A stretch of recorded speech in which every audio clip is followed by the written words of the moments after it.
Muito bem, estamos abrindo o nosso Cadeira Cativa ao futebol, né?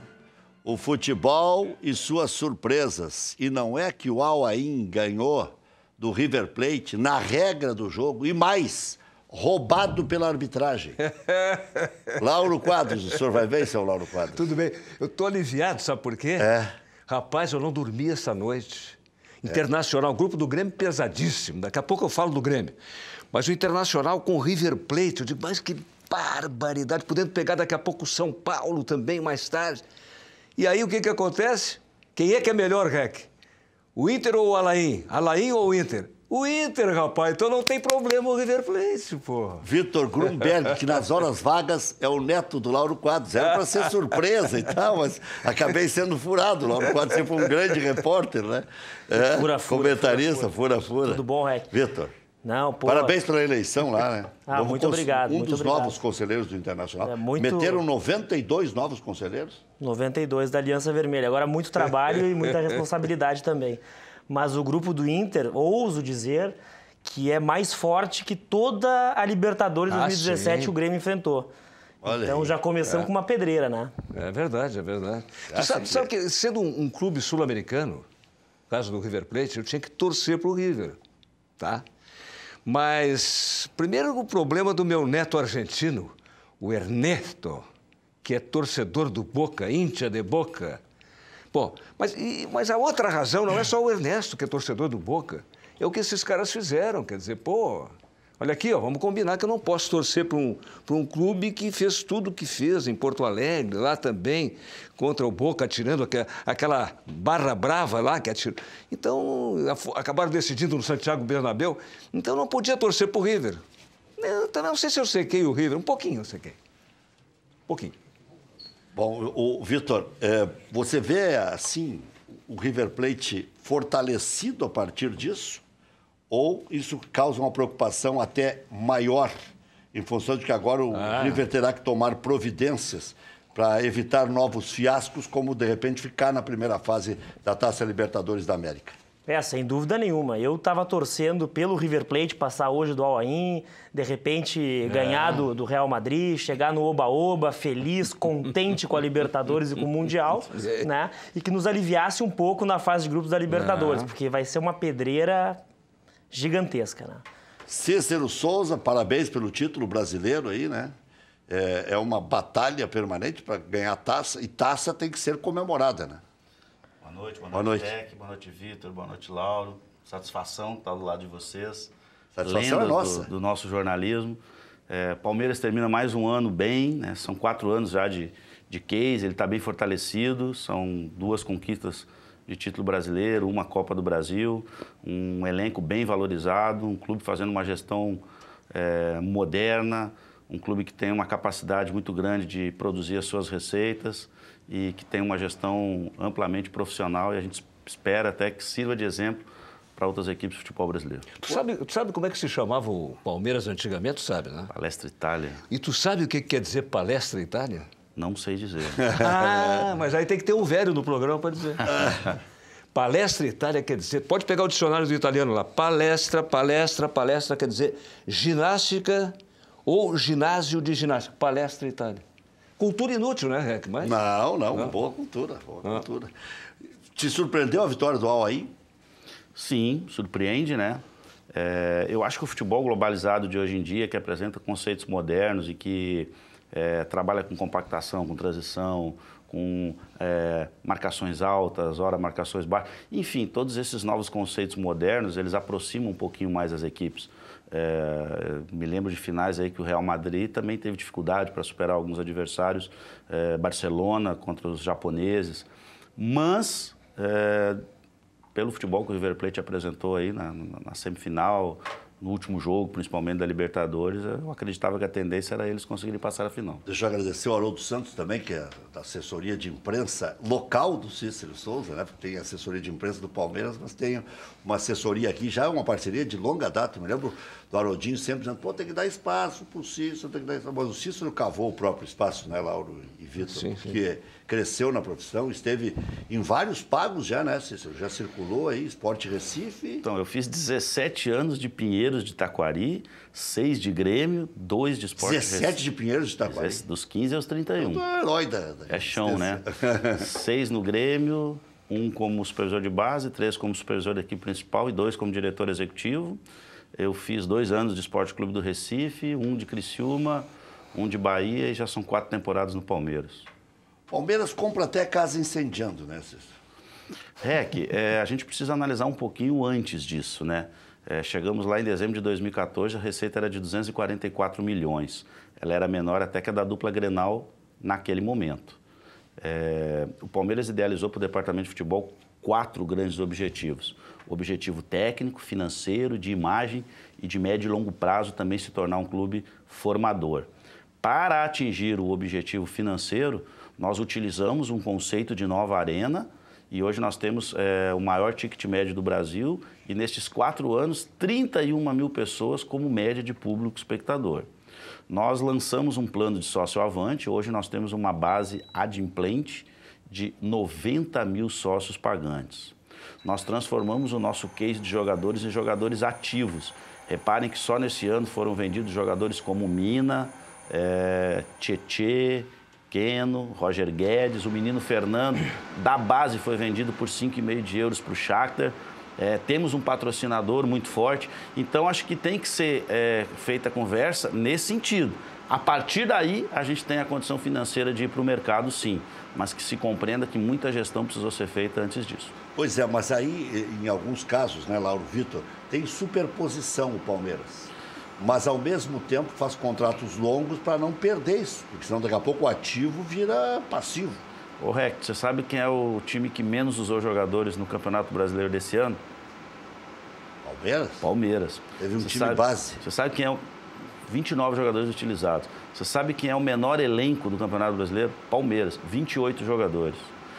O que acontece, e eu estava comentando até hoje, dando um giro aí pela... mas usou o Fabiano no Internacional, sim. Usou o Rafael Veiga para ser campeão da Sul-Americana e se consagrou, né? Usou o zagueiro do Internacional também, Emerson Santos. Dá para citar vários aí, né? Vocês deram uma abastecida legal no mercado. Então, o Palmeiras, além dos 28 jogadores, né, possuía 19 jogadores emprestados. Não é muito, 47? São 48. 47, perdão. Existe um contrato que está terminando em dezembro. Quando assumimos em 2014, eram 85 jogadores dentro do cenário do Departamento de Futebol Profissional. O que acontece, o que eu acho que às vezes a leitura ela é dificultada, você tem 2 laterais direitos de excelência, como o Mike e o Marcos Rocha. Se em algum momento um não pôde jogar e o outro também não, foi utilizado o Jean. Porém, o Jean é volante. Só haviam 4 volantes. Havia só o Thiago Santos, o Felipe Melo, o Jean e o Bruno Henrique. Em algum momento, o Moisés pode jogar ali. Então, os jogadores que têm essa característica de serem polivalentes, como o William, que pode jogar no centro do ataque ou numa das extremas, o Dudu, que pode jogar por dentro, pode jogar por fora, ela dá a impressão de algum elenco numeroso. Mas neste ano, o Palmeiras foi o menor elenco e o time que menos usou jogadores. E ano passado foi o segundo time que menos utilizou jogadores. Isso só é possível à qualidade do elenco e a termos um departamento de saúde que age muito antes de qualquer tipo de lesão, com as áreas de nutrição, fisiologia, fisioterapia e preparação física. O jogo que a gente foi campeão, 37ª rodada do Campeonato Brasileiro, São Januário, todos os 28 jogadores estavam à disposição do treinador, dando uma clara demonstração da competência desse departamento. Vocês são muito jovens. Mais ou menos. Muito jovens, inclusive o Cícero. Bom, o Cícero eu conheço há 2.000 anos. O Cícero é mais novo do que eu. O Cícero eu conheço há 2.000 anos. As catilinárias, Cícero. Arma virum pecano. Bom, que Cícero. Mas não é isso. Que o Camões imitou no Lusíadas, né? Eu canto as armas e os varões assinalados. Cultura inútil, cultura inútil.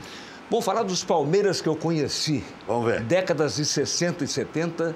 Depois vamos mostrar a foto aquela. Equipes espetaculares. Quantos anos tem aquela foto? 1963. Uma foto que tem 55 anos. Eu tinha 24 anos, tá vendo? Bom, goleiros do Palmeiras inesquecíveis. Valdir Moraes, que foi campeão pan-americano em 56. A seleção gaúcha vestindo a camiseta da CBD na época e o goleiro era Valdir Moraes. Depois foi goleiro do Palmeiras. Depois do Valdir, Emerson Leão, da seleção brasileira também. E Oberdan Catani. São Marcos. São Marcos, pelo amor. Bom, aí vem Djalma Santos, Dudu e Ademir da Guia, o César, Central, Luiz Chevrolet Pereira. Os times do Palmeiras que eu vi, as pessoas que são mais velhas, que estão aí do outro lado, beijo para vocês, devem estar lembrando como eu.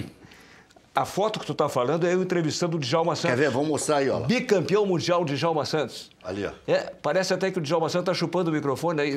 Parece que gostou, chupou e gostou. Não, mas colocava bem próximo para pegar o som, né, Laura? Eu com 24 anos... A gente era ensinado a colocar o microfone bem perto para ficar bom o som. Naquele tempo. Olha aqui, ó. Tu vê aí, eu tenho 24 anos e hoje faltam 275 dias para 80 anos. Agora eu falei pro Vitor outro dia lá na Rádio Grenal que o Lauro faz a contagem regressiva. Mas que bom que nós já estamos chegando, né? Essa contagem foi longa. Mas Vitor, e aí? Não, ainda de Palmeiras, né?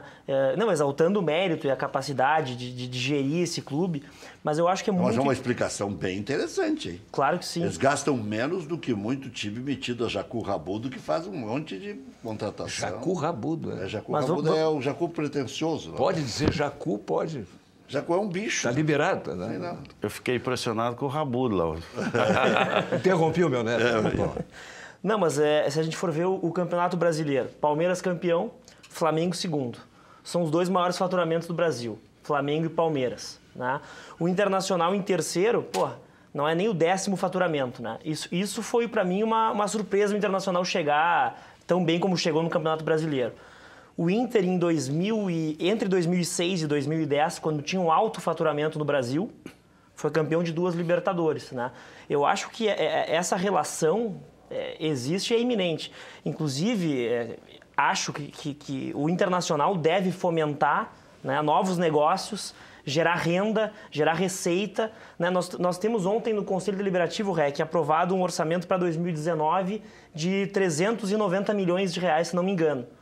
O Palmeiras, no ano passado... Fechamos em 531 ano passado, estamos fechando em torno de 600 esse ano. 530 e o Flamengo tinha 750, se não me engano. Ou nessa ordem de grandeza. Devo estar errando aí alguns milhões.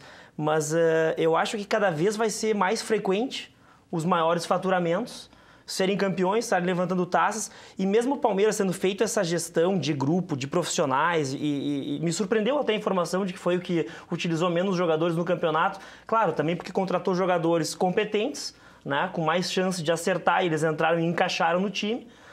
Mas cada vez mais vai ter condições de montar grupos, time A, time B, mesmo que time A só jogue, tem um time B ali pronto para disputar um Campeonato Paulista, por exemplo, ou uma Copa do Brasil. Encaixaram no time, inclui o Filipão, o comando, né? Sim, sem dúvida. Agora, Vitor Grunberg, falando até não em defesa, porque não precisa defender, é campeão, né? Campeão, está com a grana no bolso, vendendo jogador, se fortalecendo cada vez mais. Mas, não, isso é mérito, eu não falo como demérito, como se fosse o dinheiro que trouxe o título, não é isso. Você vai entender onde eu quero chegar. No começo, não desse ano, de 2017, o que se dizia?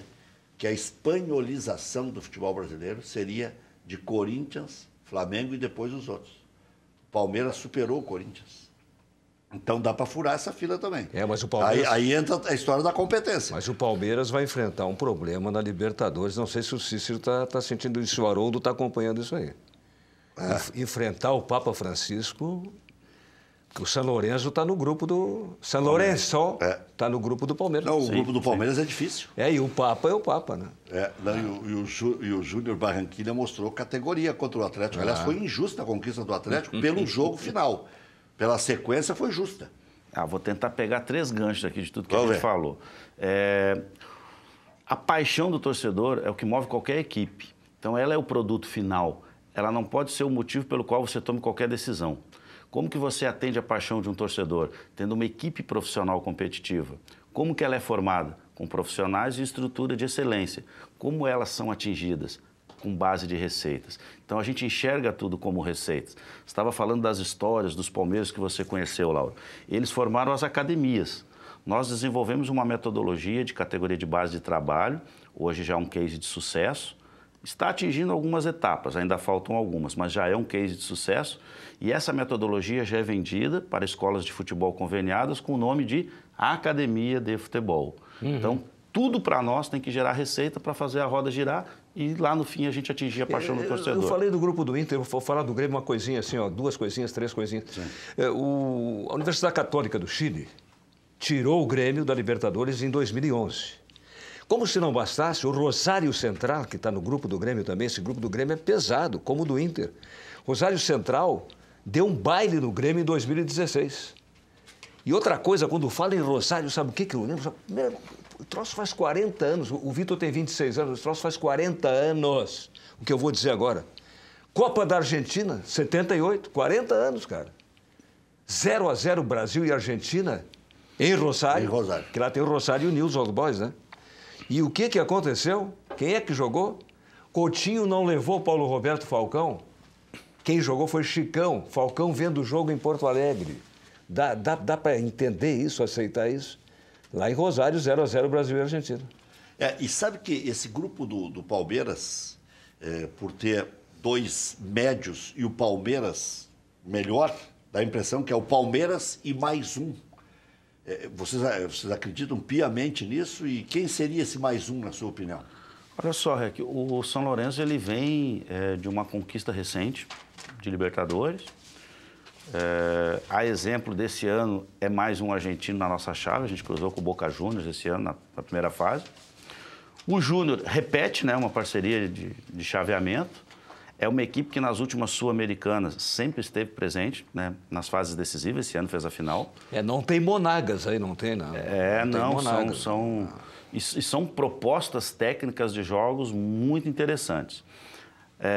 O quarto pode ser uma Laú, que vem também com um futebol que propõe jogo, que é um futebol técnico. Pode ser um Caracas, que é uma equipe talvez não tão tradicional de chegar lá na cabeça, mas ela tem a experiência de jogar quase todas as últimas Libertadores. Pode ser o Nacional do Paraguai, que em 2016 chegou até a semifinal, né, da Libertadores, eliminando o Corinthians, por exemplo, em Itaquera. E pode ser o Melgar ou pode ser o Delfim. Essa especulação que tu está fazendo, eu estou muito atento. Dá para fazer no grupo do Inter, já fiz, pode dar o São Paulo, tomara que não dê o São Paulo, acrescentando o 4º participante. E no caso do Grêmio, mas pode dar um pepino, se não der São Paulo, da Tajeres ou Independiente de Medellín. Tá, quem gosta do Tajeres é o Prato, né? É isso. O jogador esse aí gosta do Tajeres. Mas e no grupo do Grêmio pode dar lá o cara de Medellín lá, rapaz. Que o Medellín é complicado, porque tem 2 de Medellín, né? Pode dar o Atlético Nacional e né? Tem o que já foi campeão da América, Atlético que é esse Nacional. Aí. Eu acho o grupo do Inter o mais difícil de todos eles. O grupo do Palmeiras também não é fácil. O Grêmio também não pegou baba como vinha acontecendo em Monagas, Lanús. Não vamos começar porque a gente bota uma penca aí, né? Mas, bom, eu brinco que o Grêmio pegou times fracos, mas o meu desejo, a minha torcida é ter encarado esses times aí. O Grêmio chegou numa Libertadores campeão em 2017 e agora em 2018 quase campeão aí, pegando times sem tanta expressão, tirar o River aí no final. Mas o meu desejo, o meu sonho é que o Inter encontre um caminho semelhante a esse, o que não vem se desenhando. Só esse grupo aí, para mim, já é mais complicado que a Libertadores 2017 e 2018 que o Grêmio enfrentou. Mas o que eu quero dizer com isso é que, tirando o Atlético Mineiro ali, que tem um grupo, e o Cruzeiro, os 2 de Minas, acho que o Cruzeiro também, o Cruzeiro é cabeça-chave, né? Tirando esses 2, os grupos são muito parelhos. Havia discussão, qual que é o grupo da morte. Para mim, o grupo da morte está morto, é o do Inter. Mas são grupos muito parelhos. Eu acho que essa vai ser uma Libertadores de um nível alto de futebol. Só para o torcedor que se renova, e tem muito jovem assistindo, por que se chama de grupo da morte? Porque ao se classificarem 2 e tendo um terceiro que tem a força, se fala em grupo da morte. Mas tem que tratar da reciprocidade. Quando a gente aqui pega o Inter e o Grêmio, porque são os nossos. É isso aí. A gente olha assim, grupo da morte, o grupo do Internacional, o cara colorado, o gremista, não fiz melhor colorado ou gremista? Vai. Bom, aí, lá na Argentina, que pariu, o cara também, o Inter, eu vou pegar o Inter, vou pegar o Grêmio, vou pegar o Palmeiras, porque é muito outro, né? O que é difícil o Inter pegar lá o Inter, aí difícil pro River pegar o Inter. E hoje, online, internet, Twitter, Facebook, tudo, né? A repercussão é instantânea. Tá rolando o sorteio lá e o pessoal daqui da imprensa de lá da Argentina tá repercutindo. Claro. Né? Hoje de manhã, na rádio, estavam dizendo o que a torcida do River tava achando do sorteio e com medo do Inter. E lá na Argentina estavam dizendo o que os torcedores do Internacional acharam de pegar o River. Vitor, isso aí que nós estamos falando tem muito de subjetivo, Cícero, tá? Subjetivo. Cada um acha uma coisa, papapá. Eu vou dizer uma coisa objetiva agora e indiscutível, modéstia à parte. Não pegamos a altitude. O Grêmio ainda pode pegar. Não pegamos ainda. Não, sim, tá. Não pegamos ainda. Não, podia já ter sim, pegado. Sim, já podia ter dado de cara. Podia ter pegado. Já. Não pegamos a altitude. E não pegamos também aquela viagem lá... La Guaira. O nosso aeroporto de Caracas, Isso. La Guaira. O que o pessoal está dizendo, Guaíra? Pô, o cara diz defensor. Para com o defensor. Guaíra, não é La Guaira. Bom, não precisa ir à Venezuela, por exemplo. Ah, mas os venezuelanos não jogam nada. Não, mas tem uma viagem, né, cara? Bom. Não, o desgaste de várias competições em paralelo. Porque aí pode dar chabu em 3 ao mesmo tempo. Pode dar no estadual, pode dar... Copa do Brasil ainda não, né? Entram lá na frente. Mas em 2 pode dar complicação. Que eu tenho uma manifestação, ela é pessoal ainda, tá? Nós tivemos uma primeira edição de Libertadores recente, prolongada, né? Usando o ano inteiro. Eu acho que faltou algum tipo de força política nossa aqui do Brasil para ter a compreensão do que acontece.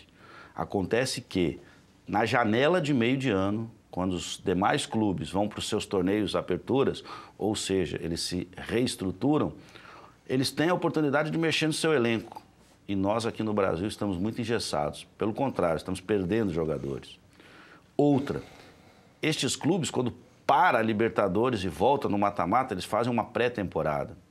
Então, nós fizemos um jogo agora de semifinal com o Boca Juniors, que nós entrando no jogo de número 68 da temporada.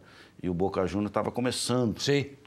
E isso precisa ser salientado, que as sobreposições das competições, elas vão chegar no momento em que os outros países da América do Sul vêm com um contingente baixo de jogadores e elencos revisados em relação ao primeiro semestre. Eu não estou gostando muito também desse negócio de um jogo só final em Santiago do Chile, por exemplo. Eu adoro Santiago do Chile, esse é outro problema. E por que não jogos de ida e volta? Já chega o Campeonato Brasileiro, eu sou a favor do pontos corridos, vamos deixar claro, sou a favor de pontos corridos, ida e volta, todos contra todos, porque é o mais justo, é o mais equilibrado. Mas eu também gosto do mata-mata, né? Já pensou Copa do Mundo com pontos corridos todos contra todos? Copa do Mundo durante um ano? Não dá, né? Bom, então, mas um jogo só em Santiago, eu não gostei. Gostaria de ida e volta, mas... Eu acho que isso na Europa é até mais fácil, até por questão de locomoção, valores. Sim. Hoje tu toma um voo de baixo custo na Europa por 17 euros. E até característica do próprio cidadão pensa diferente. O sujeito lá se comporta diferente. Aqui nós gostamos de vibrar até o último instante. Mas mesmo não gostando dessa proposta aí, que vai começar a viger a partir do ano que vem, eu quero que o Inter ou o Grêmio estejam... Eu digo mais. Se possível, um Grenal em Santiago. Eu ia dizer isso. Imagina. Agora já tem voo direto, Porto Alegre, Santiago. As empresas de turismo. Eu já estou monitorando aqui os voos. O Cícero, em tempos idos, aceitaria essa proposta. Hoje fecho um Gaúcho e o Palmeiras. Grenal em Santiago. Não é problema. Não, eu acho que vai sair negócio aqui. Fechamos o Inter e Palmeiras. Cícero, tem um recado da Lagoa Cortada. O Cícero está com muito aí de tantas conquistas, deve estar com um dinheirinho bom para investir.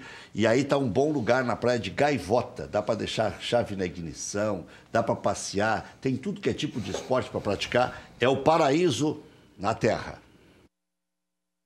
Praia Lagoa Cortada, um empreendimento único que se destaca pela arquitetura, paisagismo e o planejamento urbano, valorizando a qualidade de vida e oportunizando o investimento imobiliário em uma região de natureza preservada, entre o mar e a lagoa. Uma praia com monitoramento à distância e local 24 horas, garantindo segurança e tranquilidade. Terrenos urbanizados, prontos para construir no que há de melhor no litoral sul de Santa Catarina. infraestrutura completa, dotada de uma ampla área de lazer com quadra de tênis, futebol 7, cancha de bocha, praça, parque infantil e espaço para caminhar e pedalar. O Caminho dos Girassóis e a Ilha do Chafariz sugerem um convite para contemplar momentos de relaxamento e prazer. Os serviços de restaurante à beira-mar e o pub noturno com shows ao vivo complementam o conforto e as opções de lazer e entretenimento aos finais de semana. Praia Lagoa Cortada. Entre o mar e a lagoa, a natureza encontra você.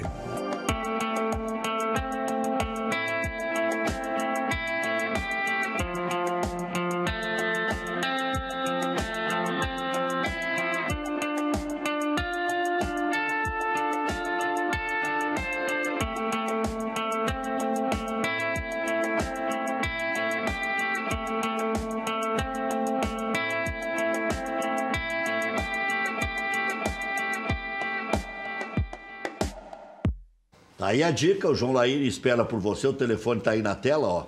João Laíri está esperando. Você que foi cliente do João lá no Sul Brasileiro, no Meridional, no Santander, João Laíri comprou essa área e resolveu fazer esse paraíso todo aí, de um lado lagoa, de outro lado mar, é um negócio impressionante. Cícero, como é que é feita a triagem e a observação? Quem é que é o olho clínico? Quem é que é o Abílio dos Reis lá do... Então, esse é um conceito também derrubado, né? A gestão do departamento ela é só profissional, não existe figuras estatutárias ou políticas. O Alexandre Matos é o diretor executivo, o Cícero, gerente de futebol. Não, eu estou dizendo quem é que enxerga tão bem a característica do jogador.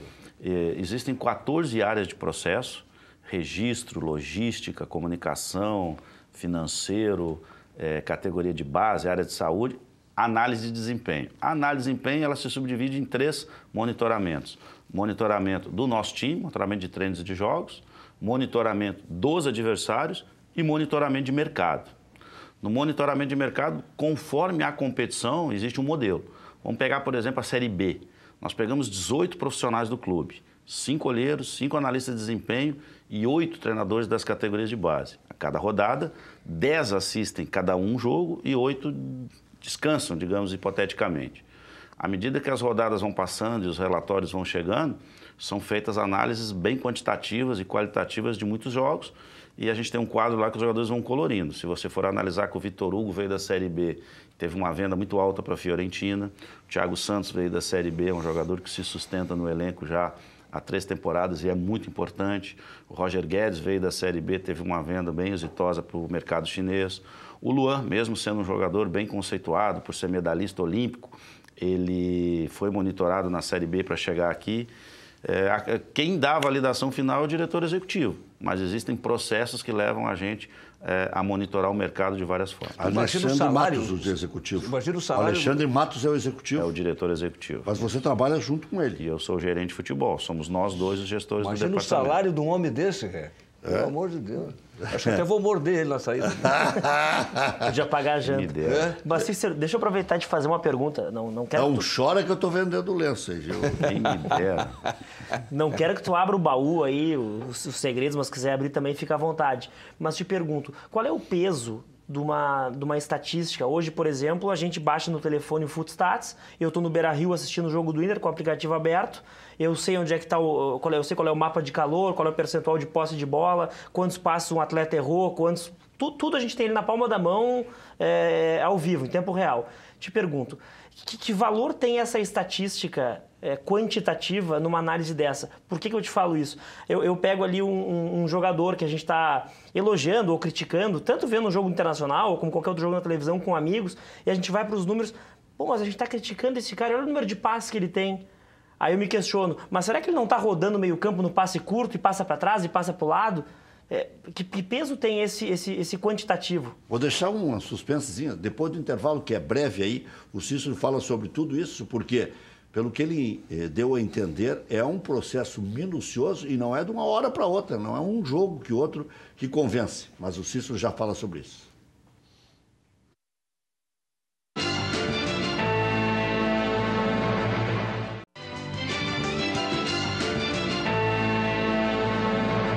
De volta com o nosso Cadeira Cativa, Cícero Souza, gerente de futebol do Palmeiras, campeão brasileiro.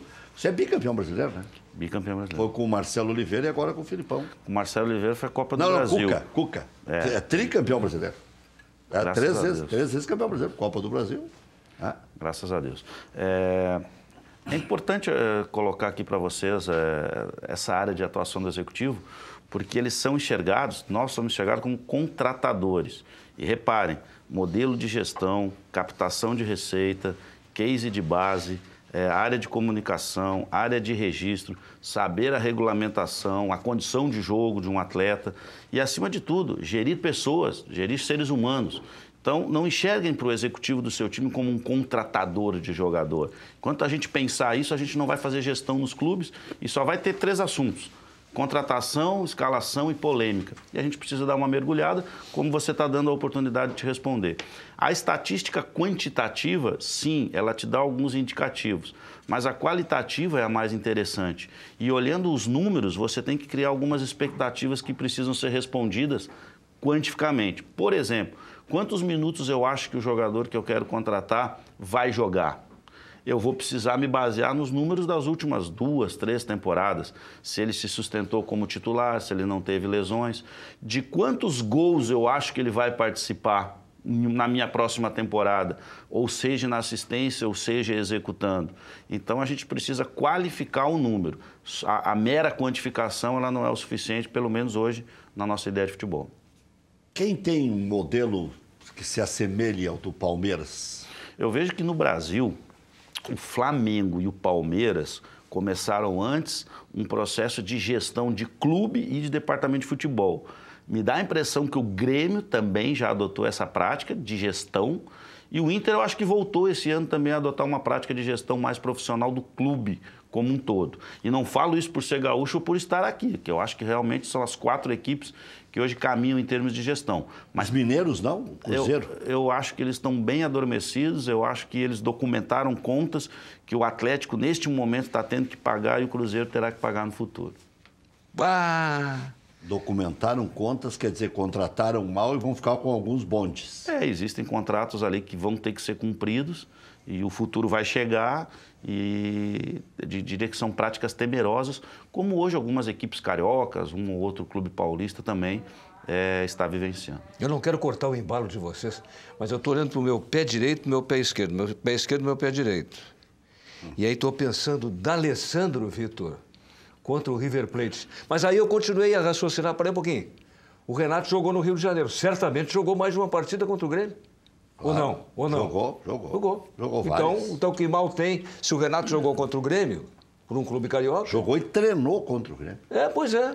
Que se o D'Alessandro vai enfrentar o River Plate, não sei nem se é a primeira vez. O D'Alessandro, depois do jogo beneficente dele do final de semana, ele deu uma entrevista dizendo que não queria encarar o River. Tanto por ser o clube dele, que tem relação, quanto uma força do futebol sul-americano. Mas justifica, então, o que eu estou falando. Mas eu já trago um outro fato, né? Até do Guerreiro, né? do Alianza Lima, que jogava no Alianza Lima. Não sei se vai estar disponível para jogar. Espero que sim, que já consiga fazer a pré-temporada conosco. A coincidência... agora estou falando data, não preparo do Guerreiro. Ele pode não ter preparo para... Mas seria exatamente a reestreia dele nesse jogo contra o Aliança Lima. É bem provável. É bem provável. Porque ele vai jogar as 2 últimas de 6. Então eu trago o fato que é a lei do ex, né? Que está muito em moda na internet aí. O jogador que vai enfrentar o ex-clube marca gol. Quando eu vou pro jogo do Inter e tem um jogador no adversário que já passou pelo Inter, eu morro de medo, porque eu tenho certeza que a gente já parte quase de 1-0, né? Pro adversário. Então eu tô confiante aí que o D'Alessandro possa fazer a diferença contra o River e, por que não, o Guerreiro contra o Alianza Lima. O Rec, tu sabe que eu já sou um velho bobalhão, né? Exibido, bobalhão. E aí vem a TV Globo, rapaz, semana passada. Aqui tá fazendo uma semana, hoje, terça-feira passada. Vai sair no Esporte Espetacular agora de domingo, Cícero, 10 horas da manhã. Eu nunca vejo Esporte Espetacular, só vou ver dessa vez. Bom, e aí é das 10 da manhã até 12h45 e tal. Aí a gurizada foi lá, os caras vieram do Rio de Janeiro, o repórter se chama André Galindo, né, o repórter. E aí até gravar na piscina do edifício ali, em vez de gravar no apartamento, acharam melhor na piscina e tal. E eu não estava de calção nem nada. E o assunto, sabe qual era? Aí que vem o bobalhão, né? O protagonismo gaúcho com tantos técnicos na seleção brasileira. Eles saíram do Rio de Janeiro, queriam saber por que o gaúcho tem essa vocação para o protagonismo. Bom, os mais recentes todo mundo conhece. O Filipão, que é de Passo Fundo, o Mano Menezes, que é de Passo do Sobrado, Venâncio Aires ali, o Dunga, que é de Ijuí, e o Tite, que é de Caxias do Sul. Aí o velho aqui já foi amigo desses três que eu vou falar agora. Esse que eu vou falar primeiro, meu irmão, João Saldanha, eliminatórias de 69, eliminatórias da Copa de 70. Gaúcho do Alegrete. Estou falando já em 5 técnicos gaúchos da seleção brasileira. Oswaldo Brandão. Eu falei que o Coutinho não levou o Falcão para a Copa da Argentina. Oswaldo Brandão levou para o torneio do bicentenário da independência dos Estados Unidos, 2 anos antes, 76, bicentennial. Levou o Falcão. Mas sabe quem foi o titular dele? Givanildo, que jogava bem, mas o Falcão é o Falcão, né? Bom, Oswaldo Brandão, que é de Taquara. E aí muita gente não sabe, o João Saldanha que me revelou isso, que Cláudio Coutinho é de Dom Pedrito. Isso. São 7, portanto. Ia falar isso. Como tu é de Lagoa Vermelha. Não, e tem mais um ainda. Não, e tem mais 2, que agora eu vou te matar, que é o seguinte. Como o Brasil, camiseta da CBD na época, foi campeão pan-americano em 56 no México, seleção gaúcha treinada por Francisco Duarte Júnior, o Teté. Um gaúcho. E como 10 anos depois, Copa O'Higgins, naquele tempo tinha Copa Roca contra a Argentina. Houve um jogo, um gol do Neca, um gol do Lula lá no Maracanã. Copa Roca contra a Argentina, Copa Rio Branco contra o Uruguai e Copa O'Higgins, Bernardo O'Higgins contra o Chile. O 66 eu estava lá, um jogo em Santiago, um jogo em Vinha del Mar. Seleção gaúcha com a camiseta da CBD, técnico Carlos Froner. Então, se tu botar mais esses 2, forçando a barra, são 9. E tem mais qual é o outro? Tu quer Paulo Roberto Falcão. Ah, não, perfeito. Paulo Roberto, que é catarinense. É verdade. Abelardo Luz. Não, aí eu fui obrigado a te dar um... É isso aí, é isso aí. Mas não, mas não foi na bunda. Mas por adoção. É verdade, como eles criam... Não, por adoção. Ele se criou aqui em Canoas, fica esse troço e o cara comete esse ato falho, assim como o Valdomiro. O Valdomiro não é gaúcho. O Odair é catarinense. Catarinense, de Salete. Cícero, essa história de que vocês não vão reemprestar jogadores para times que estão na Taça Libertadores da América é justamente por ter algum receio que eles salientem e depois vocês sejam cobrados? É porque também não vale a pena armar o inimigo porque vocês querem ser campeões, por óbvio, né? Qual é o critério, qual é a linha de raciocínio para não renovar empréstimos para clubes que estejam na Taça Libertadores da América? Não, o critério é o nosso modelo de gestão completamente definido. Ter uma equipe profissional competitiva para atender a paixão do nosso torcedor. Se o jogador é nosso, ele é nosso ativo e ele pode nos atender, ele vai jogar com a camisa do Palmeiras. Se ele não jogar com a camisa do Palmeiras, estamos abertos a fazer algum tipo de negociação. O que eu adianto é que Juninho, Fabiano, Eric e Rafael Veiga são atletas que disputaram a Série A por outras equipes que se reapresentam na equipe do Palmeiras no próximo dia 3 de janeiro. Mais especificamente respondendo até o caso do Fabiano, que atuou aqui no Clube Gaúcho. Todos eles com algum tipo de valorização e a gente acredita que eles podem produzir tecnicamente na composição do nosso elenco. O Eric não entrou na troca pelo jogador do Botafogo, o Matheus? Não. O Eric se apresenta dia 3 de janeiro e a exemplo dos 3 que eu citei antes, o Juninho, que vem do Atlético Mineiro, o Fabiano, que vem aqui do Inter, e o Rafael Veiga, do Atlético Paranaense, são ativos, fizeram uma rodagem, buscaram a sua valorização e, por isso, serão reincorporados. Qual o Matheus? O Matheus Fernandes, do Botafogo? O Palmeiras ele só se manifesta quando está tudo sacramentado. Não está ainda? Não, ainda não. Bom, mas aí que está. Se tiver que dar preferência para alguém, para repassar, porque vocês não vão ficar com todos, vocês estão sempre reforçando, né? Daqui a pouco volta o Queno, daqui a pouco vem mais o Matheus. São situações comerciais e a gente tem um monitoramento de base muito interessante no Brasil. Vamos pegar um exemplo até para vocês saberem. Gabriel Dias é um atleta que jogou essa temporada pelo Internacional e jogou a temporada passada no Paraná Clube. Por que se escolheu o Paraná Clube? Porque queríamos 2 jogadores da base, um chamado William, nascido no ano de 2000, outro chamado Gabriel Furtado, nascido em 99. Agora a gente vai ter um sul-americano. E o Gabriel Furtado foi convocado para o Sul-Americano, é atleta do Palmeiras. Por isso que o Gabriel Dias jogou no Paraná Clube. Então, a gente escolhe conforme o nosso interesse comercial. E a gente tem um monitoramento de base muito interessante, isso é um critério de desempate, sim. Mas o Gabriel Dias acabou depois ficando livre, né? Sim, sim, acabou o vínculo. Já o do Gabriel Furtado, que vai jogar o Sul-Americano e que a gente já tem até alguma sondagem europeia, esse é 100% do Palmeiras. Aí tem uma parceria econômica, né? Federativamente ele é do Palmeiras, existe uma parceria econômica com o Paraná Clube, e assim a gente define muitas vezes a estratégia de colocação de alguns jogadores da equipe principal. Quando tu dissesse que o Falcão é catarinense... Não, quem disse foi tudo. Não, mas Pô, tentou te dar o crédito. Não, aí tu fizesse uma vírgula, um porém. Porém, toda a formação dele é daqui. Quando o pessoal da Globo lá foi contextualizar essa vocação gaúcha para o protagonismo, eu peguei o século XIX. O que aconteceu no século XIX? Revolução Farroupilha. 8 anos antes, o Uruguai... A província de Cisplatina tinha se tornado Uruguai. A Constituição do Uruguai, cultura inútil, é de 1828. 1835, a gente também quer ser um país, a República de Piratini. Bom, século XIX, o cara só me olhando, o cara da Globo me olhando. Aí eu peguei o século XX, o Getúlio e os cavalos no obelisco, o protagonismo gaúcho. E aí vem uma coisa que vai ao encontro da história do Falcão que se criou aqui. Eu peguei, rapaz, o regime militar, a ditadura, e eu fiz assim, ó. Costa e Silva, gaúcho. Médici, gaúcho. Geisel, gaúcho. O Richelieu da ditadura, o Golbery do Couto e Silva, gaúcho. E aí eu peguei o Figueiredo, que nem o Falcão. Figueiredo, carioca, porém, com 5 anos de idade veio para cá, toda a formação dele é daqui. E aí, rapaz, quando eles viram que eu estava muito gaúcho, bobalhão, bairrista, eu disse assim, para vocês terem uma ideia, sirvam nossas façanhas de modelo. Aí os caras foram embora. Posso interagir contigo, Lauro? Posso interagir contigo? Primeiro, citou Costa e Silva, somos taquarienses. Exatamente, somos taquari, né? perfeito. Então, fico feliz com a citação. Taquari. 3 perguntas para você. Diga. O treinador campeão brasileiro nasceu em que estado? O treinador campeão brasileiro? O último campeão brasileiro. O último campeão Passo brasileiro? Fundo. O último treinador campeão da Copa do Brasil nasceu... não, perfeito. O Mano Menezes, perfeito. E o último treinador campeão da Copa Sul-Americana nasceu aonde? Também aqui o Thiago. Tu tá esquecendo um aí. A balaca do Lauro já está desse tamanho, tu quer aumentar... Tu tá com 3, acrescenta um quarto. O campeão da Recopa é gaúcho. O campeão da Série C é gaúcho. Perfeito. Campeão da Série C é gaúcho. Campeão da Guzmão. Série C, gaúcho. Gerson Guzmão. O Renato, Recopa, Perfeito, gaúcho. perfeito. A lista é grande. Até, o técnico campeão gaúcho é gaúcho.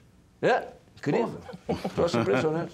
Não, e outra coisa assim, ó. O gaúcho é o mesmo. É o mesmo da Recopa. O Filipão, que agora está no Palmeiras, Fiquei pensando que... ralando com o Grêmio. Atenção, ele tinha sido campeão gaúcho em 87 pelo Grêmio, porém, em 91 com o Criciúma, o Filipão foi campeão da Copa do Brasil. Que tinha só 3 anos, né?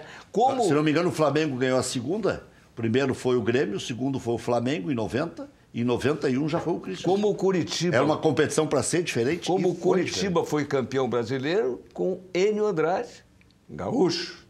E como o Juventude foi campeão da Copa Brasil com o Mico, Valmir Louruz, querido, falecido Mico. E o primeiro campeão da Copa do Brasil, 89, é Cláudio Duarte, gaúcho também.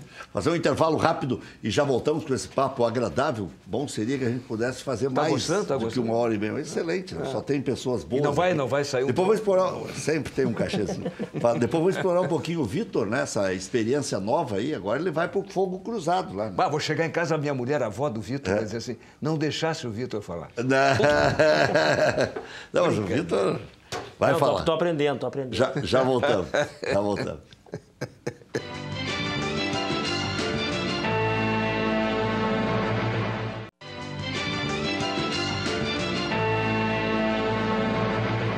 Cícero, o Palmeiras entrou numa fria, não, porque não chegou a concluir o negócio. Mas que história é essa dessa empresa de Hong Kong? Não, nós respondemos pelo departamento de futebol, né? Mas eu sei que presidente e departamento de marketing foram procurados com uma nova ideia e proposta, né, de patrocínio, mas realmente o Palmeiras optou em não dar sequência nisso. O que fica de bacana nisso é que hoje o departamento de futebol e o clube como um todo, eles passam essa credibilidade para que novos investidores tentem agregar suas imagens. Mas não era uma empresa fantasma? Eu acho que não compete a gente ficar se manifestando a isso, né? E eu te confesso que eu sei responder as coisas do futebol. Não, mas é que tem umas celeumazinhas já... Até tem muita briga política ainda no Palmeiras, né? Mas agora eu entendi o que quer dizer. Mas dentro, assim, ó, o Palmeiras... Não se fala mais em dinheiro pequeno lá, né? O Palmeiras tem uma sede social, né, anexo ao Allianz Parque, muito bacana e que tem uma vida social e política muito intensa. O Palmeiras tem 2 centros de treinamento, um da base em Guarulhos e um da equipe principal na Barra Funda. Parque Antártica, mano. Não existe circulação de público, não existe circulação de figura estatutária, só entram lá profissionais, o presidente do clube. Então, política dentro do futebol não existe, as decisões são todas técnicas. Vitor Grunberg. E eu acho que esse é o caminho e é a minha visão para o clube de futebol. A gente deve enxugar, profissionalizar, capacitar as áreas, né? Eu acho importante a parte política, até se discute remunerar o político, não remunerar o político, quem seria remunerado, presidente, vice-presidente. Confesso que eu não tenho uma opinião formada quanto a isso. Mas o caminho eu vejo e eu prego, até pegando o exemplo internacional agora que eu estou um pouco mais por dentro. Várias áreas do internacional receberam executivos que foram selecionados e muito bem selecionados e mudaram muito a forma de trabalhar. Acho realmente que, não vou dizer embrionário, não vou dizer que a gente está engatinhando, mas é um início, né? É um início até para chegar a se comparar com o que a gente está comentando aqui do Palmeiras. O Palmeiras começou muito antes, como tu dizias, junto ao Flamengo, né? Então, eu acho que esse é o caminho. E tu mencionas o Grêmio, o Inter, o Flamengo fazendo isso. O Grêmio e o Inter tentando chegar lá, ou começando. Penso que esse é o caminho. A gente enxugar, gerar receita. E o maior ativo, acho que é o torcedor. O torcedor quer taça no armário. Eu acho que não dá para fazer loucuras por isso. Tem que ter a cabeça no lugar, pensar, planejar, né? Fazer um planejamento estratégico a curto, médio, longo prazo para poder chegar nesse objetivo. Às vezes o que o torcedor quer e a paixão do torcedor, momentaneamente não é o que a gente consegue alcançar. Mas acho que o gestor, o profissional, ele tem que ter esse objetivo e pensar lá na frente, para poder dar mais alegrias para esse torcedor. E dessa forma que eu vejo, enxugando, colocando gestores profissionais, pessoas competentes para atuar dentro das áreas do clube. Isso que ele comenta do CT do Palmeiras é fechado, é blindado. Então, os profissionais do futebol e os atletas do futebol. Hoje, o Internacional, o time profissional, treina no Parque Gigante. A gente, quando assumiu o Departamento de Patrimônio, deu uma reorganizada no parque e no CT. Hoje a estrutura do CT, embora não tenha uma privacidade, seja na beira do rio ali, a gente conseguiu melhorar muito a estrutura dos atletas. Eu não conheço a maioria dos CTs no Brasil, mas tenho certeza que não perde, até porque a gente tem informações em estrutura, até porque foi uma coisa mais recente que foi feita aqui. Separou-se também, Rec, o parque, a parte social do parque com a área do futebol. A área do futebol entra os profissionais do futebol, quem tem que estar ali, né? Temos também agora a área de Guaíba, para a gente começar a construir o CT, tem que ver de que forma isso vai ser construído, se vai ser com a base, se vai ser com o profissional, se vai ter investimento público, se vai ser investimento privado, de que forma a gente vai trabalhar isso. Que o Palmeiras já está mais avançado nessa questão. Mas eu vejo como o caminho, e não é de uma hora para outra, né? A gente sai de uma Série B, chega num G4, claro que a gente estava lá torcendo, acreditando, e ia no teu programa e dizia que o Inter tinha chance de ser campeão, acreditava naquilo, tinha 3 pontos de diferença, depois 4 pontos, eu acreditava. Quero que o Inter seja campeão da Libertadores, vou torcer, vamos até o final. Mas é muito difícil um time com uma sanção tão rápida. A estrutura administrativa deve se readequar para que isso, tomara que num curto prazo, mas num médio prazo, vamos colocar assim, reverta em títulos. Vitor, eu que milito há bastante tempo, né, e experimentei 5 estados já do futebol brasileiro, com 5 equipes muito representativas, né, dentro dos estados. Essa visão realmente ela precisa chegar. Porque o que a gente encontra? Ninguém nos passa orçamento, ninguém nos passa em clube algum os principais objetivos. Os clubes brasileiros não têm modelo de jogo nenhum. Eu falo muito em padronizar, ouço muito falar, né? O jeito da base, jogar com um profissional. A gente não dá estabilidade para treinador nenhum, quem dirá replicar esse tipo de jogo nas categorias de base. Hoje nós temos dentro do Palmeiras quartos individuais na nossa concentração. A maioria das equipes brasileiras ainda precisa sair para hotéis. Nós temos um restaurante 5 estrelas dentro do Palmeiras, com direito a tudo que você imaginar. Câmera fria, área de descarte. A maioria das equipes tem que ir para os hotéis fazer as refeições. Nós temos 3 piscinas, uma de crioterapia, que a maioria dos clubes brasileiros fazem com piscina, com tonéis de gelo. Nós temos máquinas de ultrassom, a maioria dos times brasileiros precisa tirar o jogador para um hospital para fazer exame. A odontologia lá dentro. Só que tudo isso permitiu que a gente fizesse, como eu falei antes, a 37ª rodada com todos os jogadores à disposição. E o prazo de recuperação das nossas lesões caiu muito. A economia disso representou 6 milhões de reais esse ano.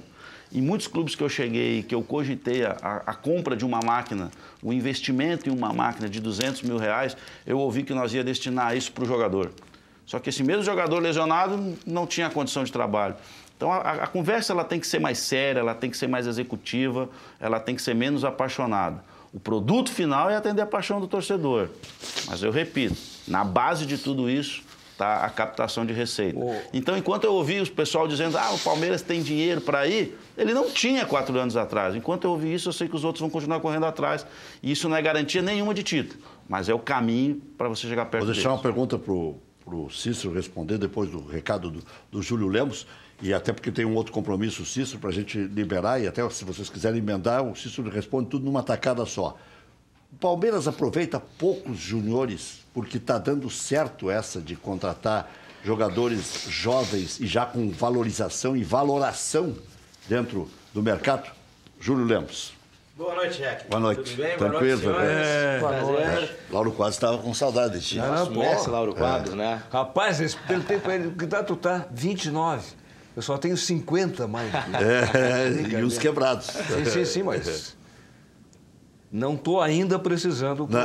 Mas é bom para evitar, Lauro. Não é só para combater. É para melhorar o desempenho. Prevenir também, melhorar o desempenho. Eu já te falei da minha vida sexual, né? Que nem o refrigerante? É o refrigerante aquele. Normal, light, zero. Essa é boa. O meu recado é para você que assiste ao Cadeira Cativa nessa noite. Você que anda cansado, estressado, desanimado, broxa. Tá na capa da gaita, como diz o Galdério, e acaba ficando broxa consequentemente. Não, o Lauro disse não frouxa. Você, meu amigo, que não aguenta mais essa correria de final de ano, Rec. Nós estamos já nas vésperas do desfecho de 2018, mas a correria fica cada vez mais intensa, mais acentuada, todo mundo doido no trânsito, você não aguenta mais a pressão no seu ambiente de trabalho, nos seus negócios e, consequentemente, você acaba sofrendo na sua vida sexual. Essa é uma realidade de mais de 52% dos homens que estão sofrendo ou com a impotência sexual, você que deixou de marcar gol há muito tempo, meu amigo, ou quer resolver o jogo muito rápido, está sofrendo com a ejaculação precoce, acaba se frustrando e também decepcionando a patroa. Chegou a hora de você tomar uma atitude para acabar 2018, acabando com esse problema e recuperando a sua autoestima, a sua qualidade de vida e o seu alto desempenho sexual. Formen, a vitamina do homem, é a solução ideal para você. Não é um remédio, não é um mero estimulante sexual, não. É uma vitamina completa, é natural. Isso quer dizer que não tem efeito colateral nem contraindicação. É para homens dos 30 até os 90 anos. Você vai tomar todos os dias e o Formen vai revitalizar o seu organismo para que você volte a ser aquele homem com sangue nos olhos, com alegria, com prazer em viver e principalmente ficando na boa com a patroa. 0800 646 0505, estamos ao vivo. Você liga agora, o seu número fica registrado e amanhã pela manhã uma consultora querida, especializada, retorna a ligação, tira suas dúvidas e você vai dizer, vi no REC. Lá estava o programa com Lauro Quadros, com todo mundo, você vai garantir um super desconto exclusivo. Estamos numa semana com uma promoção realmente imperdível, vale a pena de verdade, condição de pagamento maravilhosa e a entrega é rápida e discreta em todo o estado. 0800 646 0505 é a fórmula do campeão da vida, Formen, a vitamina do homem. Muito bem, cochilou, o cachimbo cai, então tá aí a sugestão, 0800 646 0505. Palmeiras aproveita poucos juniores? Então, esse quadro de case que começou em 2014, com um time que quase caiu pela terceira vez em uma década para a segunda divisão, ele também era replicado nas suas categorias de base. Um passado recente do Palmeiras, ele dava formação de Wagner Love em 2 décadas.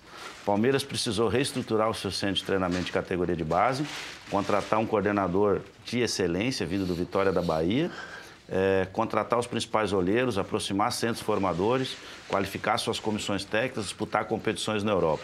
E com tudo isso, hoje ele consegue ter 6 jogadores convocados para a seleção brasileira que joga o Sul-Americano, sub-20, no próximo mês de janeiro.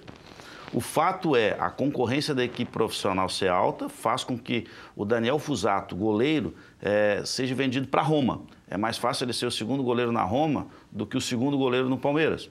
O Fernando seja vendido para o Shakhtar Donetsk. É mais fácil ele ser titular do Shakhtar Donetsk do que na altura que ele foi vendido concorrer com o Keno e o Dudu. Mas o Palmeiras tem já um histórico recente, sim, de categoria de base. Tem muitas equipes que terminam o ano utilizando 5, 6 jogadores de base. Quando o Gabriel Jesus jogou, a gente foi campeão. O Vitor Luiz jogou agora, a gente foi campeão. Então, mesmo não sendo um número ainda tão expressivo, todas as vezes que eles são utilizados, o Palmeiras atende o objetivo maior como clube: ser competitivo na equipe profissional. E queira Deus que a gente tenha a competência de que cada vez mais consiga títulos com cada vez mais jogadores oriundos da base.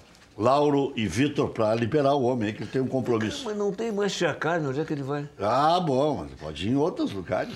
Eu tenho um assessor de imprensa muito competente, ele agendou um giro fantástico hoje. É um giro. Obrigado, Haroldo. Ainda há pouco o Vitor falou em Beira do Rio, né? Tu sabes, agora em abril, Beira Rio vai fazer 50 anos. Vocês chegaram de barco. Isso que eu ia dizer. O Pedro Carneiro Pereira, assim, sabe como é que nós vamos? Não tinha os acessos que tem hoje. Vou te interromper, eu achei que eu ia levar um laço aqui, queria dizer que não é rio, que é lago. Não, mas então tá. Só me defendendo. O estuário, se viesse isso aí no final, já estou me defendendo. Não corresse esse risco, não.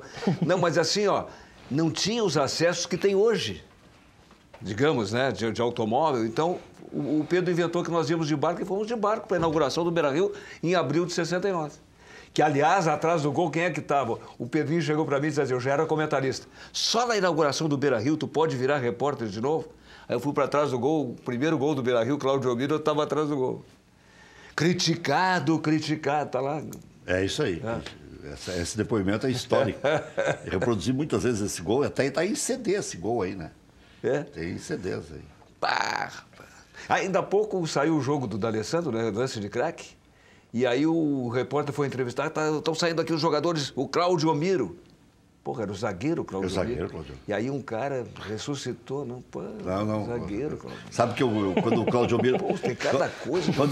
Quando o Cláudio Omiro vem aqui... Não, João de Deus, né? 500 mulheres se queixaram de João de Deus, de mim se queixaram 650. Quando o Cláudio Omiro vem aqui, eu brinco com ele que o nome dele é uma confissão, né? Ele nasceu numa família de colorados. Sim. E se criou no Grêmio. E aí dividiu a família com o passar do tempo. A mãe uma hora era colorada, outra hora era gremista. Quando o filho jogava, ela era gremista. Quando o filho saía do Grêmio, ela voltava a ser colorada. O Tinga jogou no Grêmio, é colorado. É colorado. E o Cláudio Duarte, dos anos 70 do Inter, não era gremista? Não sei. Não sei. Pois é. Ele prefere manter a dúvida, então eu vou manter. Cícero, muito obrigado pela presença aí. Vocês planejam agora a Libertadores da América. Mundial no fim do ano. O planejamento do futebol do Palmeiras é estar sempre entre os 4 em todas as competições que chegar. Esse ano jogou 4 competições e ficou entre os 3 primeiros em todas elas. Foi a melhor classificação da fase de grupos do Campeonato Paulista. Infelizmente foi vice. Foi a melhor classificação da fase de grupo da Libertadores. Infelizmente foi 3º colocado. Mas teve a maior série invicta de Campeonato Brasileiro, foi o melhor mandante, o melhor visitante, o melhor ataque. Sub-20 agora decidiu com o São Paulo, né? O Sub-20 foi campeão paulista, campeão brasileiro e campeão da Copa Ipiranga RS. O Sub-17 foi campeão mundial, vencendo o Real Madrid em Madrid na final. Esse case, ele quer chegar em tudo, porque chegando em tudo você não tem a garantia, REC, da conquista. Mas o caminho é esse. E as competições eliminatórias, elas não te dão margem a erro. Então, é óbvio que a gente quer recriar esse ambiente que o Palmeiras já viveu em 1999, enxerga a Libertadores como uma grande oportunidade, mas a gente vai entrar forte e persistente em todas as competições que tiver envolvido. Mas tem que te perguntar do Roger. Por que o Roger não conseguiu completar o trabalho no Palmeiras? Excelente a tua pergunta e muito pertinente. O futebol brasileiro passa por uma transformação. A gente vem questionando muito devido a alguns resultados internacionais, se não precisamos implantar uma nova metodologia. E alguns novos profissionais trazem essa nova metodologia baseada em conceitos. O que a gente falava antigamente, muito individual, o centro médio que tinha que marcar, o centroavante de área, o meia de criação, um zagueiro que sabe jogar, outro que sabe espanar. Isso não existe, o mundo não tem mais isso. Todos os 11 jogadores com a bola têm que fazer uma ação ofensiva, inclusive o goleiro. No Brasil ainda não fazem. E todos os 11 jogadores sem a posse de bola fazer uma ação defensiva. Inclusive os atacantes, que não são sacrificados se tiverem que fazer isso. Mas os que ainda jogam no Brasil estão passando por esse processo de reciclagem. Então, muitas vezes, se ambientar aos novos treinadores, como o Roger, é um processo que demanda algum tempo. O Palmeiras tinha um ano eleitoral, o Palmeiras tinha competições fundamentais e acreditou que o professor Luiz Felipe iria acelerar números que já eram bons. O Roger nos guindou a essa condição de melhor campanha do Campeonato Paulista, de melhor campanha da Libertadores, interferiu drasticamente para ganharmos do Corinthians na Arena Itaquera, do Atlético Paranaense na Arena da Baixada, talvez o único que ganhou lá no Campeonato Brasileiro, para ganharmos do Grêmio um jogo em excelência aqui na Arena de 2-0. Jogou muito. Para ganharmos do Boca Juniors dentro da Bomboneira de 2-0, mas ainda achamos que teríamos que acelerar alguns processos justamente pelo jogador brasileiro ter uma leitura de uma linguagem hoje um pouco mais direta. Mas é um caminho sem volta. Paulo Autuori e Roger Machado, talvez as duas melhores metodologias, digamos assim, de desenvolvimento que eu já presenciei. Roger está para Luiz Felipe, como o Roger está para Renato, deve ser mais ou menos. É só uma questão de tempo, né? A nova safra precisa de tempo. O Roger com certeza vai chegar lá. Como eu fico feliz de ouvir isso aí. Melhor metodologia. Eu achava excelente o trabalho do Paulo Autuori no Internacional em 99, com competência, com discernimento das coisas, com organização de time. E depois, passado um tempo que ele saiu quase como chacota do Grêmio, eu ouvi aqui do Barleta elogios rasgados, ouvi do Deco Nascimento elogios rasgados ao que ele deixou dentro do Grêmio. O Rec, e pegando esse embrião assim, né, de escola gaúcha, eu trabalhei com muitos também, né, por obviedade, mas a capacidade de vender um produto e a capacidade de lidar com gente que o professor Luiz Felipe tem é algo que todo dia eu aprendo. Que todo dia eu aprecio, porque é fantástico como ele envolve e deixa todos comprometidos. E independente da maneira ou do modelo que ele queira jogar, do outro lado o público compra a ideia. E este é o bom vendedor, o que efetua a compra. Então está sendo um deleite, está sendo um prazer e eu não poderia deixar de ressaltar também todos os méritos do Filipão. Posso me exibir de novo? Claro. Vitor, levanta um pouquinho aí, por favor. Posso? Vamos ver. Tô preso aqui. Tu olha... Não, tem aqui, ó. Tu olha a altura do Vitor e pode chegar à seguinte conclusão. Ele puxou o voo dele. Tu pode ver que é uma coisa impressionante. Ó. A altura tem tudo a ver comigo. Nós estávamos no Jornal do Almoço, na RBS TV, com a Cristina Ranzolin. Era a minha despedida, a minha aposentadoria.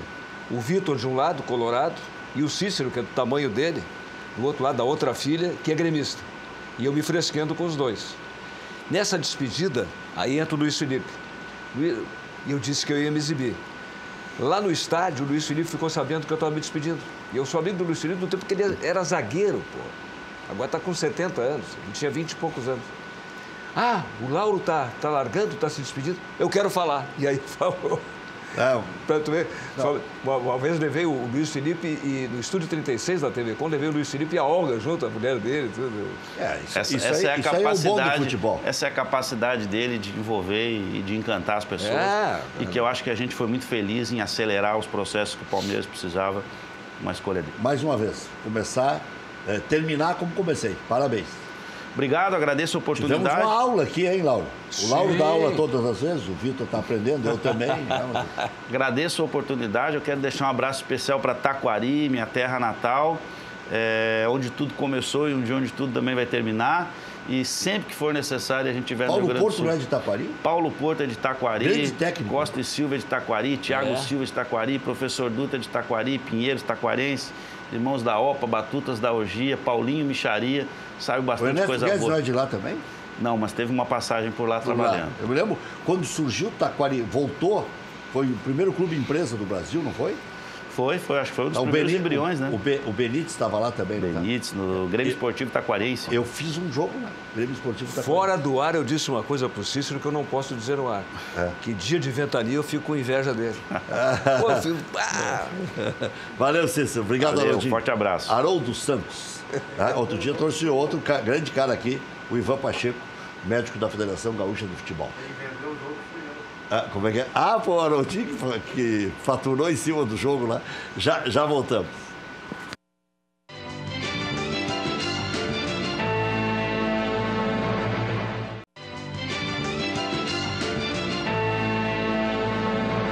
Olha aqui, ó, em discussão o PL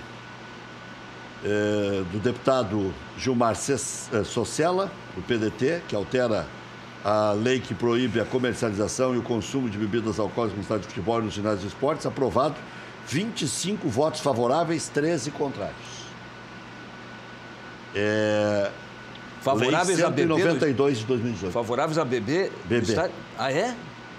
Vai dar para beber no estádio agora? E entra em vigor em janeiro? Eu acho que sim, porque já está terminando esse mandato e era um regime de urgência. E outra coisa, só no intervalo. Não pode ficar bebendo o jogo inteiro. Sim. Só pode, não abre antes. Então, quer dizer, não vai terminar com o comércio paralelo ao redor. Os clubes vão voltar a faturar. E bebum só se comprar 8 copos de uma vez só e virar no guti-guti. Desculpe querer ser específico aí. O que eles vendem é só cerveja, não? Ou vendem... Só cerveja. É? Só cerveja. Teve a época que vendia cerveja, Cunhaque. vendia uísque, quentão, né? Mas agora sim. Te confesso que não estava por dentro da PL, mas eu acho que... Te confesso também que nem estava pensando nisso recentemente. Mas eu acho que sim, que a venda da bebida alcoólica deve acontecer dentro do estádio de futebol. Talvez assim, no intervalo, ou só durante o primeiro tempo até o final do intervalo, por exemplo. Porque, cara, eu vejo o pessoal no Beira-Rio lá, chega 3, 4, se não 6, 8 horas antes, começa a fazer churrasco no Beira-Rio, enche a cara, né? Tem algumas cidades, estados que tem um raio, tu não pode vender 1 quilômetro, 2 quilômetros, 3 quilômetros. Na época da Copa do Mundo também se montou aqui só produto original dentro de um raio. Mas assim, o objetivo, que é levar as pessoas salvas, sãs e salvas para casa, às vezes acaba não se confirmando. Libertadores de 2010, por exemplo, eu tava fazendo um churrasco antes do jogo, veio um senhor, nunca vou me esquecer, de Garibaldi. Ele veio no carro, mas aí também, claro, não tem... É dele. Veio no carro tomando uma garrafa de uísque. Durante o churrasco dele, que era ao lado do meu, tomou um monte de cerveja e me mostrou, como um troféu no carro dele, a garrafa de uísque que ele ia levar para tomar na volta. Que ele ia até Garibaldi secando uma garrafa. Guiando. E dirigindo. Então, eu acho que isso é muito particular, né, de cada um. E acho que, às vezes, a gente incentiva o pessoal a encher a cara antes, não consegue nem enxergar o jogo. Talvez, assim, com a bebida até o final do primeiro tempo. Tu vai tomar 1, 2 cervejinhas antes do jogo. No primeiro tempo, tu vai conseguir tomar uma cerveja. Depois do segundo tempo, já não consegue. Porque o pessoal chega antes, nem enxerga o jogo. Eu tenho que dar mais uma apresentada aí nesse projeto da Praia Lagoa Cortada, para que você se conscientize que tem um lugar para morar com absoluta tranquilidade. Tá ficando frio hoje. Descubra um novo litoral. Entre Torres e Morro dos Conventos está localizada a Praia da Lagoa Cortada, no município de Balneário Gaivota, em Santa Catarina. Infraestrutura completa, ricas paisagens e as belezas naturais preservadas sinalizam um refúgio perfeito para o descanso da família e a prática de diversos esportes. Praia da Lagoa Cortada. Aqui o mar e a lagoa esperam por você.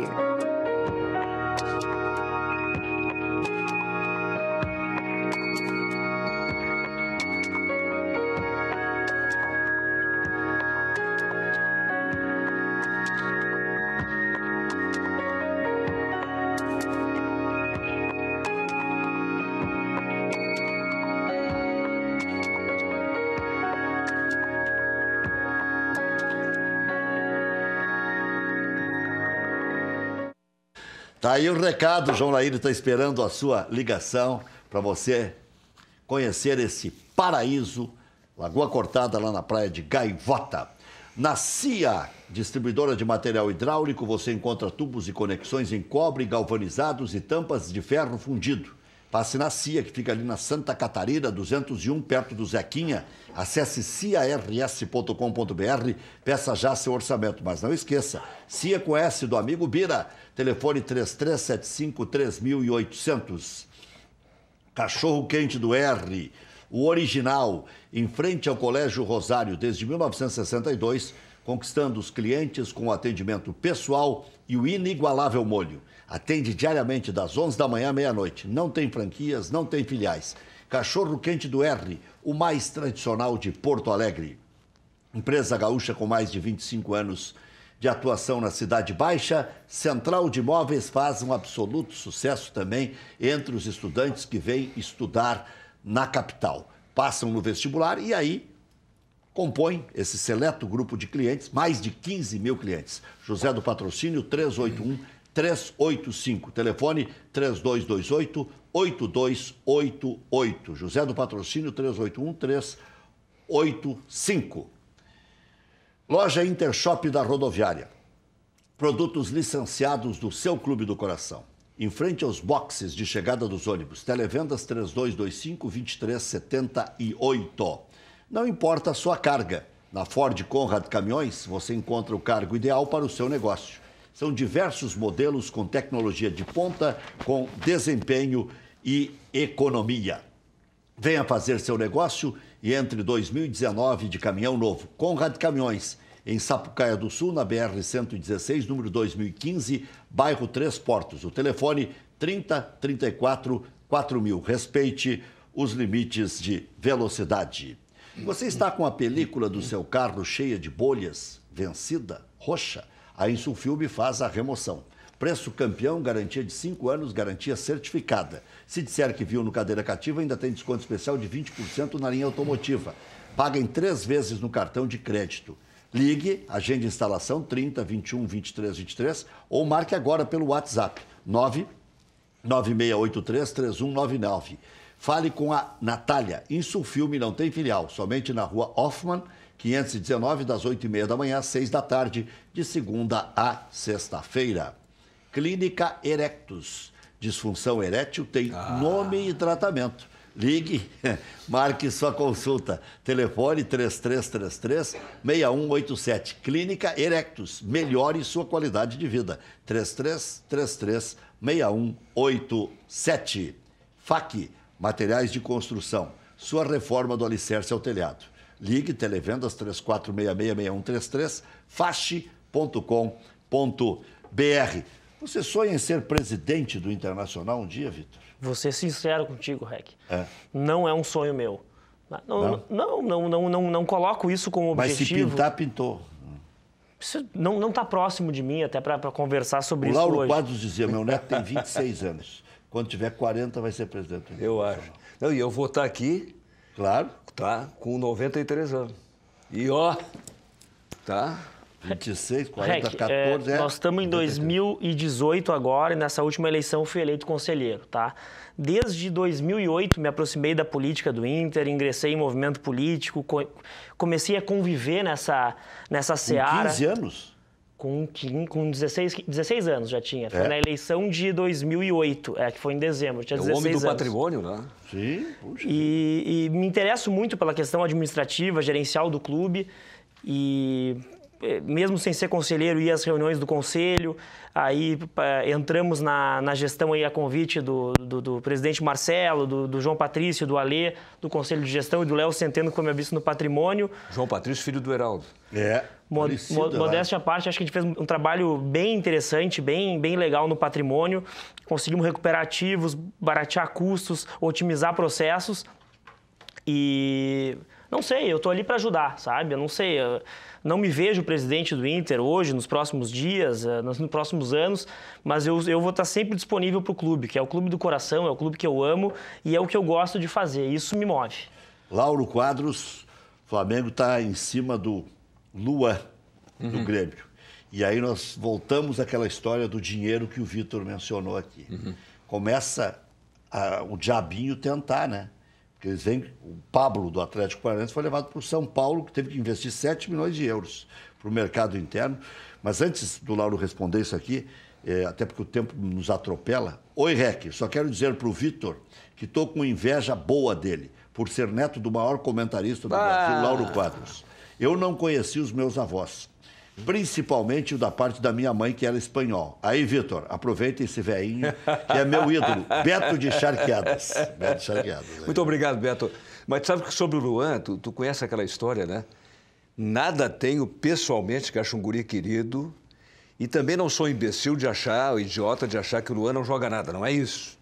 Mas lá atrás, embora sejam funções absolutamente diferentes, mas quando se mede pela régua se o cara é craque, não é craque, tu sabes disso. 2, 3 anos atrás eu dizia que o Everton joga o que o Luan pensa que joga, entendeu? E pelo preço agora já dá para confirmar a tua tese. Eu não sou... Claro, pois é.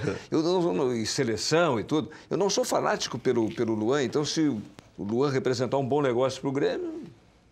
Agora também não pode ter Mas todo mundo atacando, hein? Pensando alto, o Grêmio vai lá e tenta tirar o Thiago Neves, que é campeão da Copa do Brasil. O Flamengo... Troca o Luan pelo Thiago Neves. o Thiago, não, aí não dá. Não dá, né? Tem 10 anos de diferença. 8, 9. Tá certo. Mas dá pra pegar um troco e botar no bolso ainda, né? Tu sabe que toda hora, Vitor, eu encontro uma pessoa que diz assim, tu te lembra aquela vez que tu falaste tal coisa, 40 anos atrás? Eu não me lembro, algumas eu me lembro, outras eu não me lembro. Geralmente eu não me lembro. O cara se lembra porque aquilo ali marcou uma hora da vida dele. Ele se lembra porque marcou uma coisa da vida dele. Foi tu que inventou aquele negócio que os caras iam pro motel ao invés de ir pro jogo? Sim, que depois o cara recebia no motel, da direção do motel, a súmula do jogo. E a mulher chegava, mas quem é que fez o segundo gol? Aí o cara já tinha, na portaria do motel, na saída, ele já tinha. Porra, isso aí... Que época é isso? Isso aí... O problema é que não tinha pay-per-view, né? Hoje em dia no motel já tem pay-per-view. Não, mas o cara, um velho assim, coroa e tal, e me diz assim, vem cá, tu te lembra daquela vez? Tu te lembra que a dupla de área do Vasco era o Abel e o Moisés e Abel. Tu te lembra que o Moisés tirou aquela bola para escanteio milagrosamente e o Tobias, o Abel e o Moisés se abraçaram e tu disseste, pô, um abraço bíblico. Eu digo, mas aí eu me lembrei de uma coisa que o cara não lembrou. Ia ser cobrado um pênalti e o Tobias está ali e eu chamei o Shakespeare. Tobias Ordó Tobias, esse é cobrado. Bom, quem precisa contratar mais? Grêmio ou Internacional? E aí, Vitor? O Grêmio está liberando mais gente do que o Inter, né? Eu acho que quem precisa contratar mais, sem dúvida, é o Inter. Nós vimos uma Série B de um Campeonato Brasileiro de Série A muito bom, terminando em terceira colocação, mas o Grêmio foi o time campeão da Libertadores 2017 e chegou nas finais da Libertadores 2018. Isso mostra que o Grêmio tem um time mais preparado, não vou dizer mais forte, porque é questão de confronto, é questão de momento também, mas acho que tem mais grupo que o Inter, e o Inter para ingressar bem numa Libertadores, e tem ciência disso internamente, tem que qualificar o grupo, a gente tem que se preparar bem para essa Libertadores, que é muito importante para o clube e principalmente para o torcedor, que está recuperando essa vontade e essa paixão que nunca perdeu, mas que está cada vez mais viva dentro dos torcedores. Lauro.